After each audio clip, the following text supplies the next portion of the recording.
মিয়া, মোহাম্মদ দৌলত মিয়া। পিতার নাম লাইস মিয়া। বাড়ি কোথায়?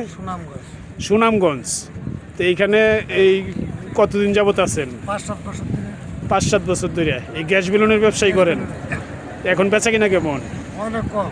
কম। পরে এটা সিজন কখন? সিজন হলো পৌষ মাস থেকে চৈত্র মাস পর্যন্ত, তখন বেচা কিনা ভালো হয়। এখন দৈনিক কতটি বিক্রি করতে পারেন? 20টা সর্বোচ্চ। আর তো মানে পৌষ মাসে দেখা গেছে 170-80টা বিক্রি করবেন। এনে কি ফ্যামিলি নিয়ে থাকেন? কয় ফোলা বানান নেয়? 4 ছেলে মেয়ে 4 জন। তো ওরা কি পড়াশোনা করেন নাকি? না, 2 ছেলে বিয়ে শাদী করে এলাইছে। তো এখানে কি বাসা ভাড়া নিয়ে থাকেন? তো এইভাবে কি পোষায় আপনার এটা কইরা? না, আমি একা তাই না, ফ্যামিলি কাছে 2 পোলা বাড়ি। ও আচ্ছা আচ্ছা, এটা পোষায় এটা কইরা? কিনো মতো না চলো না। আচ্ছা।